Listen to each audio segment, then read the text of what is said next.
For example, France during the era of Louis XIV, La Fontaine collects masses of fables and folk tales and rewrites them. The cat is portrayed by La Fontaine as villainous, hypocritical, and evil, but far more intelligent than the other animals. You have Charles Perrault, and in his famous Puss in Boots. Puss in Boots gives us a cat so clever that he kills an ogre and wins its master a treasure and a princess. All right, let's move on to the 18th century and England. You have John Gay, the great poet and dramatist. His book of fables. The cat is featured in its old role as mouse chaser in order to satirize the king's court and the courtiers of the age. In England, you have the mystical cat. The mystical cat serves English poets in the 19th century. This is essentially a mystical manifestation of pure animal spirit, as both a nonsense character and a symbol of the simple life and domestic bliss. For example, you have Christopher Smart, who writes a poem while confined in Bedlam Asylum with his only cat Geoffrey as company. Smart was, of course, a poetic genius, but a deeply disturbed individual. He shares a quality of imaginative madness and feeling for feline mystery with the great William Blake. Blake counteracts the powers of darkness by the tiger's electrical skin and glaring eyes in his great poem Tiger, Tiger. Both authors are eccentric and mystically inclined and appreciate the feline spirit. Now, W.B. Yeats goes a step further and writes a special poem about the cat's kinship or relationship with the moon and the feline's graceful affinity with nature. Now, this connection or link between the cat and the moon is not a new idea. It's very, very ancient. For example, the Egyptians believed that the pupil of the cat's eyes waxed and waned with the waxing and waning of the moon. To the Egyptians, the cat was the most sacred of animals and in tune with the universe, unlike any other creature. All right, the nonsensical cat. Well, two great geniuses of nonsense create famous cats. You have Edward Lear, a true friend of the feline. His only companion was his cat Flossie, who lives with him for 18 years. Well, Lear writes several poems/songs, The Owl and the Pussycat, The Ranciful Cat with Crimson Whiskers, The Pobble Who Has No Toes. But the most famous of all nonsense cats is, of course, Lewis Carroll and his creation, the Cheshire Cat. This cat vanishes quite slowly, beginning with the end of his tail and ending with his massive grin. The Cheshire Cat's smile remains for some time, long after the feline is gone.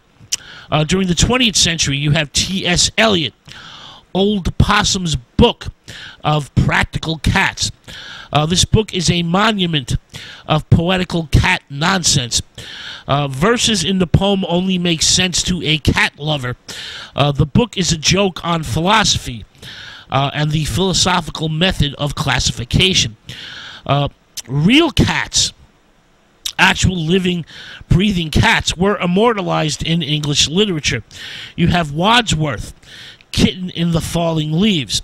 You have Keats on Mrs. Reynolds' Cats. Well, these two poems are slightly disappointing because they're not as romantic as one would expect from the masters of Romanticism.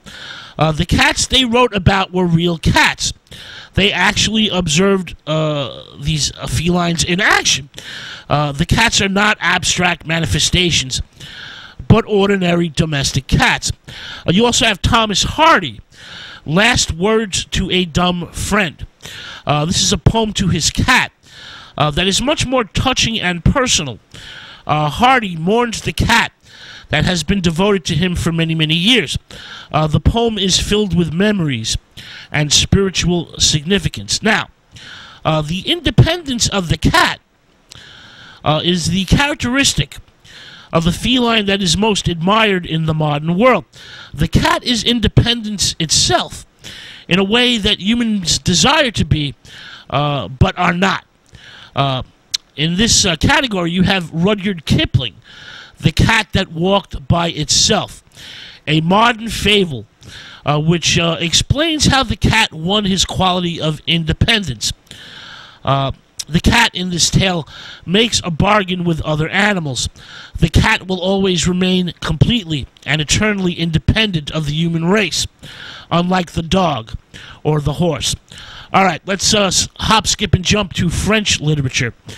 Now, around the time that Cardinal Richelieu comes to power in 1616, there's a movement in French literature. Richelieu was a serious cat lover who cherished his pets. His kittens play with the wigs of the most notable minds in Europe. Courtiers and poets set themselves to praise the cat in order to gain favor with Richelieu and those in power. For example, you have Chateaubriand, who's cat-like in his own character. His wife actually calls him the cat.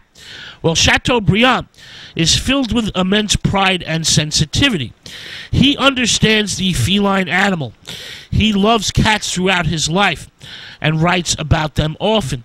To Chateaubriand, cats are independent, attached to nobody. They live alone. They're philosophical animals that are elegant, distinctive, and intense. They retain their free will and do not give their affections easily. You must earn. You must be worthy of a cat's affections. You have Baudelaire, the famous sonnet, the powerful and gentle cat, the pride of the household. The feline to Baudelaire is filled with strange observations, magical sparks, mystical eyes, and specks of spiritual gold. You have Colette, the tendrils of the vine, in which the cat enriches humanity. Colette has a direct vision of a cat's life and is sympathetic with them. He feels indebted to the species. He considers the relationship between the cat and man as a type of fraternal association. And of course you have Jean Cocteau, who loved cats. He considered them a visible soul to the home. Cocteau observes his cats constantly, and none follow the same pattern or routine. Cocteau is, of course, a poet and filmmaker that is obsessed with the mystery of the cat. For example, his classic film, Beauty and the Beast, 1946. Well, the Beast has the luminous, innocent eyes of a tender tomcat, combined with all the terrible aspects of a wild cat or lynx, savage fangs and claws. All right, let's move on to Spain. Spanish literature. Well, Spanish literature is more solemn than most. It's not greatly concerned with describing or lyricizing over cats or the gato. In Spain, animals are either noble or despicable. For example, the bull, the horse, well, these are adulated. Let's get to Lope de Vega, a 17th century